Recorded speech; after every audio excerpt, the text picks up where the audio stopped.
The podcast you are listening to of Holmberg's Morning Sickness is brought to you by my friends at Eric's Family Barbecue in Avondale. Meet, mesquite, repeat. Trust me on this one. You've had barbecue before, but you haven't had it this good. Eric's Family Barbecue in Avondale, ericsfamilybbq.com. When was the last time you had really good Texas-style barbecue? Eric's Family Barbecue, the way it's supposed to taste. Always delicious, never rushed, and prepared to perfection. Eric's Family Barbecue uses only 100% fresh meat, slowly smoked over mesquite wood until it's juicy and delicious. We all know their brisket is the best, but have you tried their pulled pork, pork ribs, or rib tips? Amazing, and their sides are all house-made. Eric's Family Barbecue in Avondale. Meet, mesquite, repeat. Make the trip. You won't be sorry. Go to ericsfamilybbq.com for more information.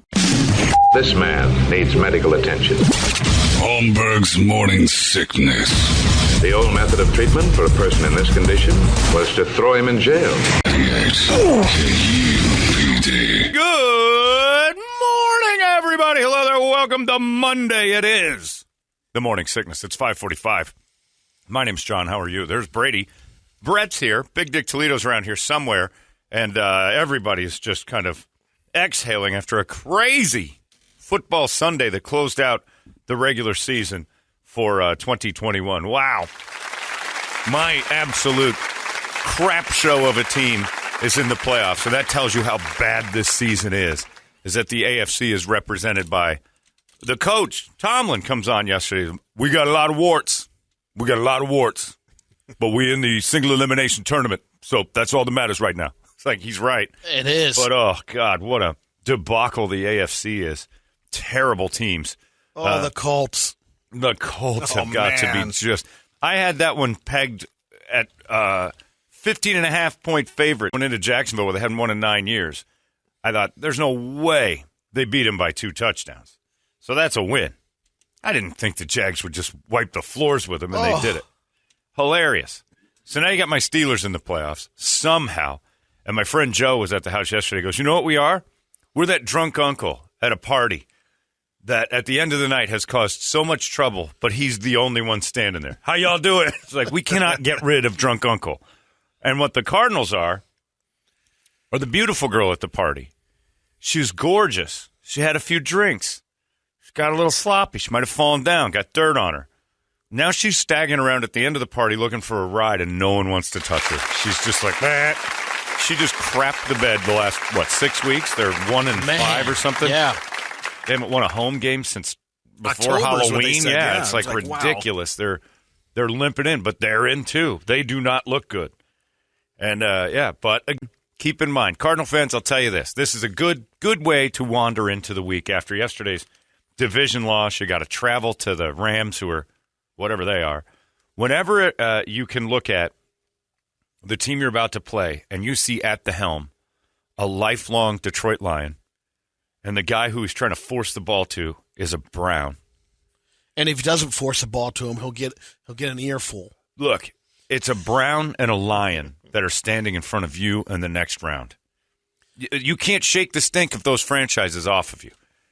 Matthew Stafford will always be a Detroit Lion, no matter how pretty the uniform might be, no matter how flashy the team is. He's a Detroit Lion at heart. He was raised in that. It's like when they say, oh, this kid came from this, his parents. When you're 40 and you go to therapy, you realize how much damage your parents did and you didn't even know it. That's the same as the Detroit Lions. They're bad parents. They teach these people to become horrible adults.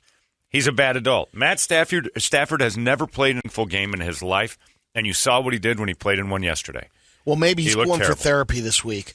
He can go to therapy all he wants. He's still a Detroit Lion. And you can acknowledge the best he can do is say, oh, my God, I'm always going to be a Detroit Lion. I'll never shake the stink off. This is my skin. I have to wear it. Well, OBJ, always going to be a Cleveland Brown. Now, he came from the Giants, but he wasn't there long enough, and he threw a fit. He had enough time in Cleveland. He went to Cleveland because you catch it. You catch it. I'm sorry, Brady. One of the teams that you catch it is the Bengals. There's another one that you're like, all right, until they prove me different. This year they got a little different parts. It's like herpes. It just doesn't go away. It just doesn't. It keeps showing up, and you're like, what is going on? You are always it's a debilitating genetic illness. You can get adopted by someone else. You still have your parents' DNA. You can go in and say, oh, my new family treated me to this great house. And you still have the strain that makes you susceptible to high blood pressure or cancer. You're still your parents, and that's. I understand what you're saying. I'm right. But you got to understand that those Don't teams that are defend the going. Bengals. I'm not defending. Okay, good. It's now you're at the point you're just happy they got in. That's sad. And I know. And that in lies the stink of those franchises. Yeah, they're pleased to hang a conference or a division winner banner.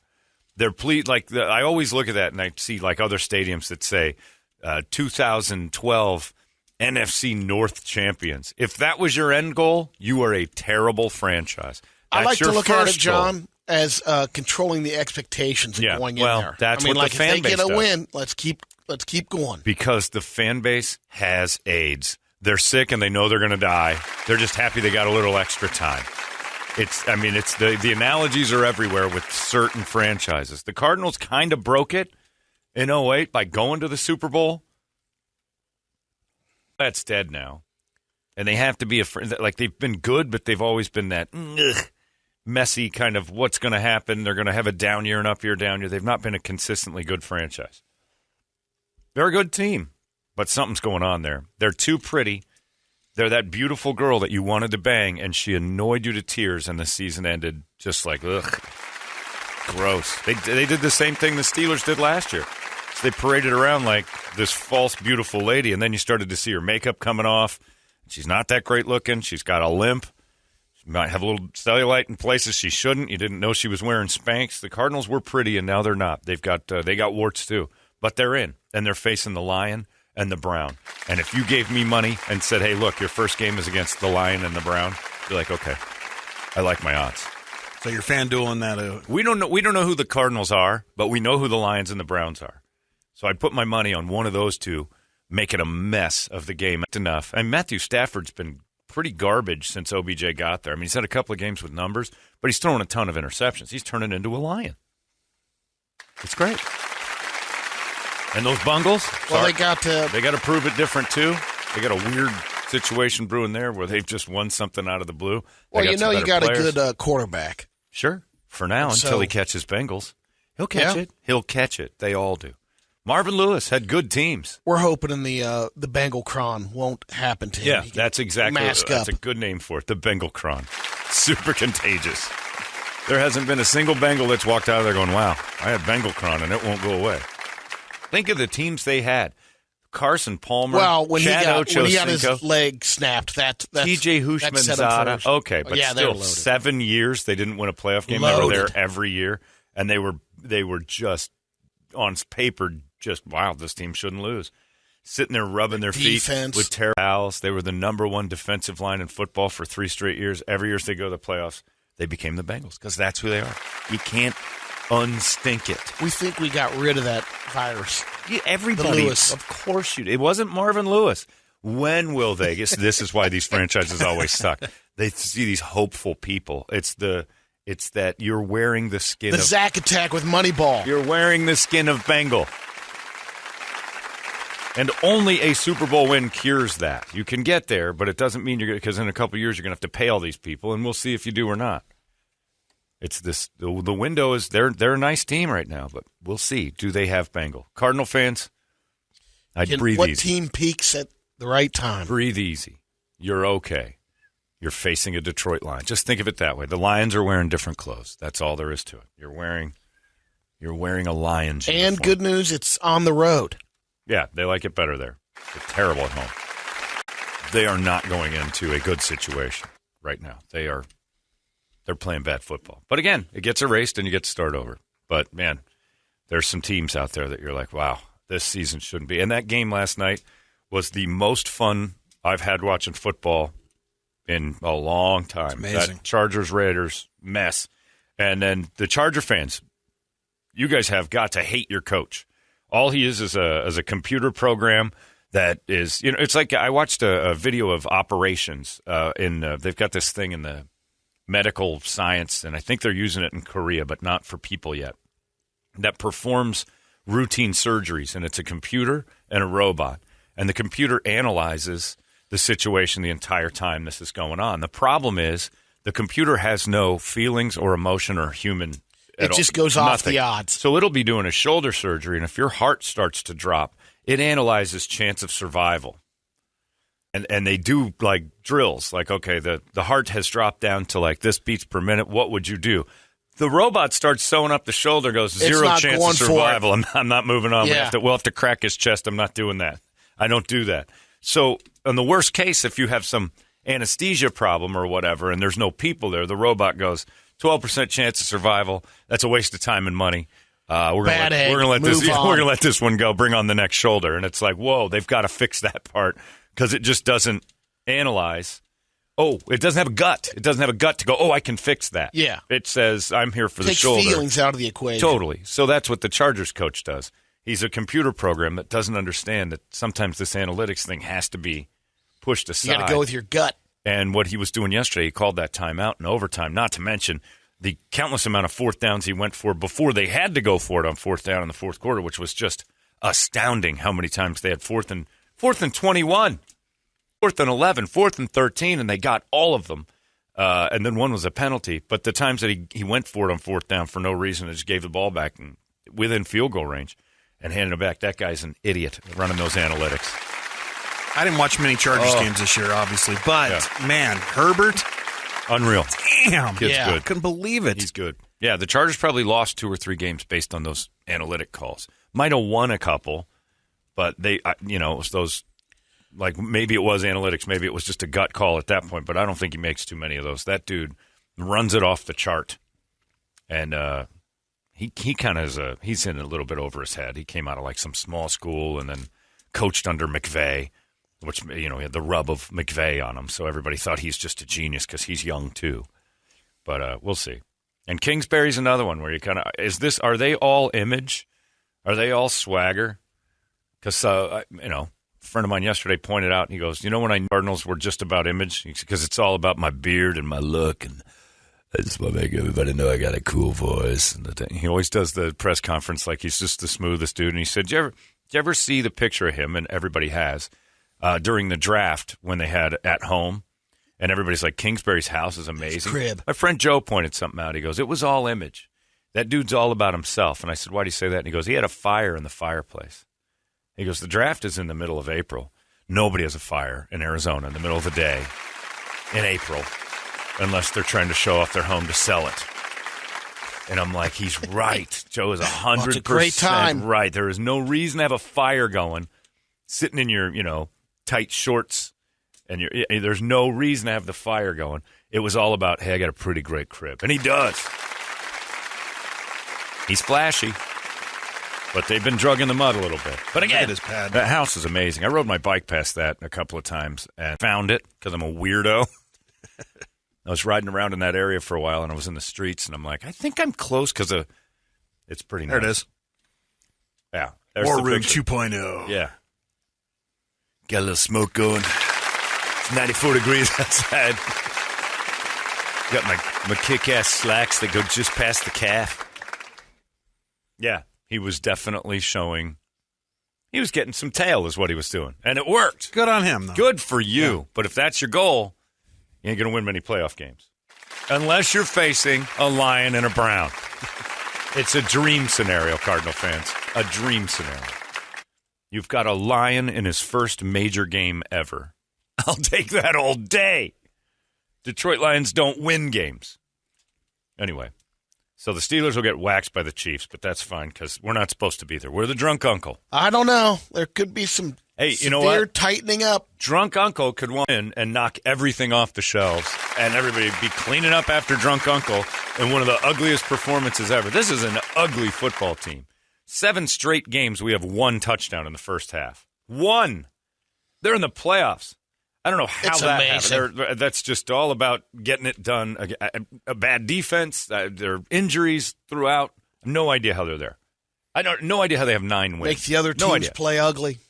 Yeah, and they do. They're the drunk uncle. Your behavior changes to try to make sure that I don't want to get hurt by this guy. And then they just show that. Guess what we just did? Beat you. Drunk uncle is in the playoffs. And I, for one, hope he makes a mockery of at least 1 game. It would be fun to knock the Chiefs off. That would be hilarious. I don't see it happening. 41-10, 41-14. It's a first-round bloodbath. But they shouldn't be there. They're there. Tip the cap. Get them out. I had money I was willing to put on a tie after the Steelers yesterday. I'm like, I want the Raiders and Chargers to tie. I don't want the Steelers in the playoffs. They take a knee. I just don't. Right when they flip the corn. Yeah. Look, you know what? Let's call it a tie. Once that game went to overtime, there was no reason to try. Right. The only thing you were doing was risking not going to the playoffs. Every throw, every run. It would have been smart just to kneel, punt, and have the other team probably, well, if you guys are going to try, we'll run one back, but we're not going to put ourselves at risk out here. And every pass was like risking your season. And then when that idiot called timeout, you're like, the Raiders were giving it. I think they were going to down it. I think they were literally about to take a knee and say, hey, we're both in. Why are we? This is it. But when you can knock a division rival out and they give you the keys, you kick the field goal. It's like, all right. And if it was what he said, if Staley came out and said, hey, I wanted to get my run personnel out on the field, I knew they were going to run the ball, and they run one off for 7 yards, you didn't do a very good job there either. Yeah, I had money on a top. I couldn't find it on the FanDuel thing yesterday afternoon. I was sitting there with the guys after the Steeler game because I'm like, I'm the naysayer of the bunch. They're all proud. I'm like, I don't want this team in the playoffs. This is embarrassing. They've been a goof all year. They're hard to watch. And now they got to go on a national stage in Kansas City. I don't want to see this. Now, what will happen is drunk uncle will come in, the weather will get weird, and then we'll accidentally stumble into some stuff. And next thing you know, it's 17-15, and the Steelers have won it. Like, what happened? But I was looking all over FanDuel. Guys, I'll put $100 on a tie right now. I saw the odds were at plus 20,000, and then I couldn't make the bet. It wouldn't allow it. Yeah. And then it went into a lock. So there were. And then it dropped a little bit. Well, that was on. It depends on which one you want to do. Of course, it's always going to drop when people start seeing, Oh, and everybody's talking tie. The game's in Las Vegas. The odds are plus 20,000. People take enough of those. So all that means is somebody made a giant bet. A lot of bets are happening. Yeah. And so I looked for it, and it locked me out. And then I couldn't find tie again. And I searched and searched and searched. I was rooting for a tie last night, but it was still a fun game. What a great. And then, the Sunday is ruined by the death of Bob Saget, which I still. Weird. That was weird. That was just flat out weird. Strange info. And again, I was hit by about 35 texts. Did you hear? Did you hear? Like, if you know you're texting me, you know I have a phone. Of course I know this. Just start making jokes, and then if I go, I don't get it, then you can tell me, oh, he doesn't know Bob's dead. But assume, like what radio used to be. What the problem with old radio stations is they think they're still breaking news to you. They're not. So you go on and you make the information happen, and you joke about it. And if somebody says, hey, I didn't hear that, then you're telling them. Otherwise, for the most part, everybody's got all the information they'll ever need. Did you hear Bob Saget died? Of course I did. My phone beeped 7 announcements of it. I get that before I get like a nuclear war or an Amber Alert. I'll find out one comedian. And the average age for a comedian to die is somewhere between 60 and 65. You think about it, like Norm, Robin Williams, Gary Shandling, Bob Saget, all between 60, 65, 66 in years that old. wheelhouse. It's in there that and I think it's from running so strong with the cocaine and the trouble in their younger days that they shave off 15 or 20 when they turn 65 and their lives seem normal again. And although they said to clean it up a little bit. They said that there was no foul play. Yeah. And no drugs apparent. But everybody I was talking to was like 10-1 autoerotic asphyxiation. And I'm like, yeah, they probably found him with the tube in the door. That seems to be a comedian thing, that they love to, toss it around. I mean, they did that with Chris Cornell. They said he hung himself. But who hangs himself on a doorknob? Yeah. I know you can, and I know I'll get the people who don't want to believe that, but they're tied to a doorknob with a exercise band. You're not going for the full break. You're going for the slow, and you choke yourself out. You're bored. You're changing things up. Right. If you've got an exercise band around your neck at all, there's a chance you'll stretch right out of that, or you can bounce back. Like the rope from the rafter, you can't pull your head up and be okay. That's hanging yourself. You do it off a doorknob, you are more than likely beaten off. A little accident occurred. I took that criminal investigations class, and before exercise bands, dudes used to do it with that tubing. Surgical tubing. Yeah, you still couldn't. Yeah, you still couldn't really. But they'd get up high, and the one guy that we saw pictures of, the poor bastard, and the one thing I'll never forget was the photos in this college class at Mesa Community College. This guy, he took us through every crime scene he'd ever been to. Because this is a thing called autoerotic asphyxiation. There was no reason to teach people this. It was like into the graphic detail he had. We wandered in on this one. He's putting these black and whites up, and the face was blurred out. This guy's in a ladder in his bed or his garage. He's about 4 rungs up. He's got surgical tubing around himself, up around the rafter. And he's sitting there with his knee inside on one rung and his foot on the other, and he's leaning as far forward as he can. So he's basically kind of almost like in a 45-degree angle doing off like the ladder. A ski jumper. Yeah, exactly. That's base. exactly it. He was ski jumping. And he was making his own snow, if you know what I mean. Eddie the Eagle. Yeah, and so he pumps and then goes out, which is evidently what it is. I have not tried it. I'm dying to try it. If you're looking for the ultimate climax, right, this is and that's one, but kind of this what is how this you do guy's it. telling us. He taught me that. I didn't know about that before this class. And he's like, and you could tell he was doing it because of this. And then the next picture with a little yellow triangle next to it with a number on it was the dude's puddle. On the garage floor, and they had to use it as an evidence marker. And they have a picture, and they put a ruler, like they put stuff out there, like there was all sorts, like how much was, and so we knew exactly what this was, and we knew when we walked in that it wasn't suicide because it was just weird because he was still kind of dangling in the middle of the ladder because his foot slipped. So he went in when he passed out, his foot went out from the ladder rung, and he just kind of. Because the rubber leg kicked in. And this dude, if I remember right, he had 2 around him, around his neck, because evidently this was the teacher's idea. He'd done it before, and he was worried that he would fall because the surgical tubing would either break or he was too heavy and it would pull down. So he did a double up. We had 2 around his neck. We kind of knew what was going on when we walked in. And then, of course, you saw the remnants of what he was doing there on the garage floor. And his pants are down. And I'm like, in the pic, I'm like, and he's showing.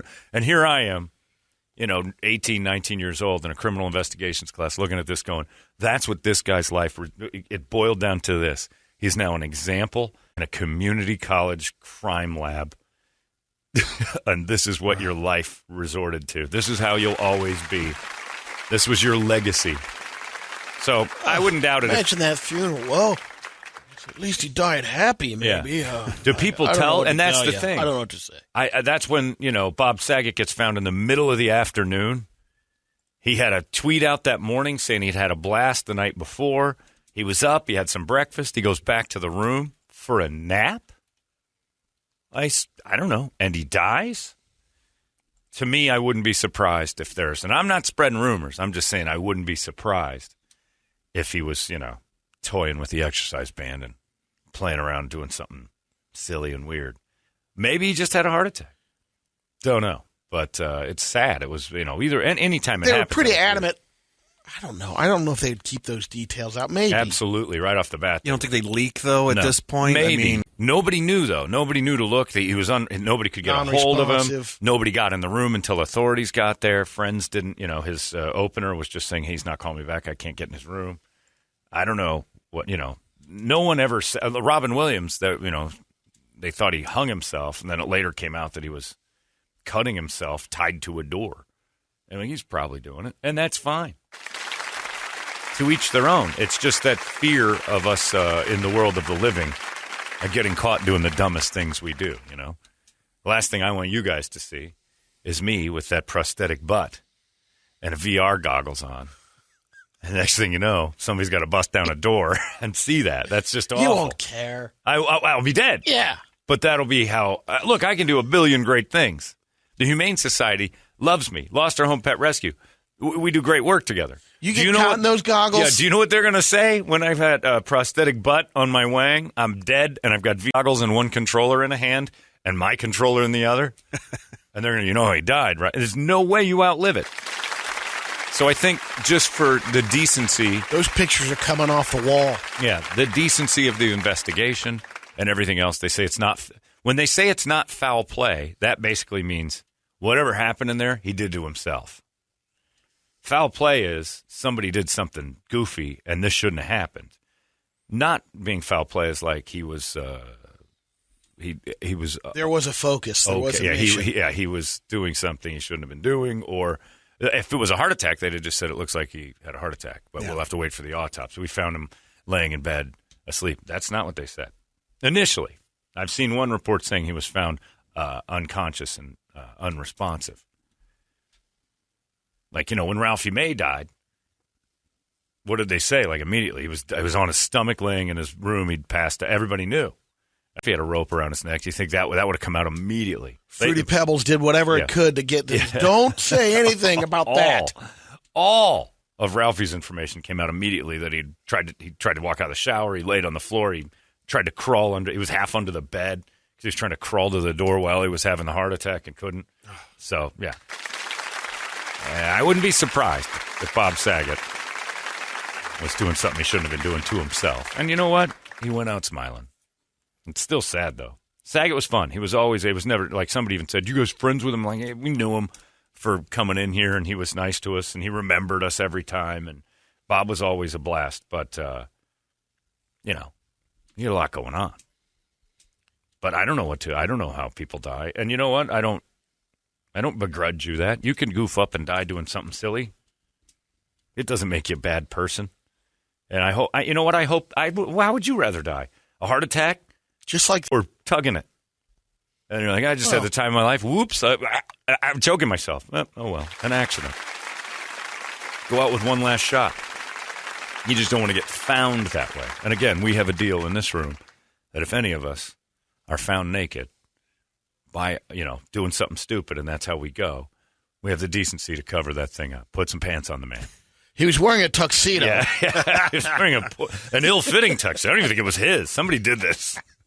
Yeah, I put a tuxedo on him. It was hard. It was tough to get my tuxedo over Brady's legs. But it's on there. He's wearing a woman's dress and a hat. God damn it, Holmberg. But, so Saget will forever be Danny Tanner and the dirtiest comedian of all time. So he lived. He did a lot. I have to think comedians die in their 60s because, like football players, their early careers kind of damage their older age. Unless you're Busby, where you just rape people and take the blood of the youth and live to be 90. And if you're a comedian in that era, like with Saget, it makes you think. Well, if you're the ones you've had that ran hard. Yeah. Like, because Seinfeld he wasn't a coke guy. He wasn't running, he was running the clubs. He was singularly focused on comedy. And he went, all the guys that were like, wow, he played the Hollywood game. Saget was one of them. He came and told us stories about, Playmates and the Playboy Mansion, and he was running hard for a long time. As Danny Tanner, hanging out with Stamos all the time. Yeah. And I'm not saying Stamos is a drug addict, but those dudes were running parties. They were doing some stuff. It wasn't all clean like the Full House. It wasn't Uncle Jesse and Danny running around Hollywood. They were getting it done. The tough thing about the Full House deal was now protecting the brand. He had to be careful a little bit about. Except for when he'd come on the station and tell stories about the Playmate that was, giving him oral favors and was throwing up all over and wouldn't stop. Oh, Jesus. Because she loved him so much as Danny Tanner. She was blowing the Full House guy and was sick and didn't seem like, I can't let you go. Please stay. She's like, I got to go. Angry dragon. I got to go. I can't do this. She was throwing up in the car on the way and got into the foyer of the house and just started to puke all over. It's like, can we do this another time? He's like, yes, we can. And he did. And good for him. Good on him. So he I think Bob Saget lived a top-notch, fun existence. And if it checked out 10 years earlier than he should have, well, so be it. Still, though, sad news when it pops up because you don't expect it. It was rough. So, what are you going to do? A strange weekend all the way around. It's 6:13. Cardinal fans, you're facing Lion and a Brown. Shh, you're fine. You're fine. Unless Cliff Kingsbury is an idiot and Kyler Murray is not the real deal, you're facing a Lion and a Brown. It's okay. They've got, like Brett says, you're facing herpes. It just doesn't go away. You can't get rid of the Lions. You cannot. Can't be done. It's 6:14. Let's get a wake-up song, shall we? 585-9800. A good one, and we'll scream it together. It's 98 KUPD. Wake up! 98. Oh, my gosh. 98. Shut the front door. KUPD. You've been listening to Holmberg's Morning Sickness Podcast, brought to you by our friends at Eric's Family Barbecue in Avondale. Meat, mesquite, repeat. EricsFamilyBBQ.com.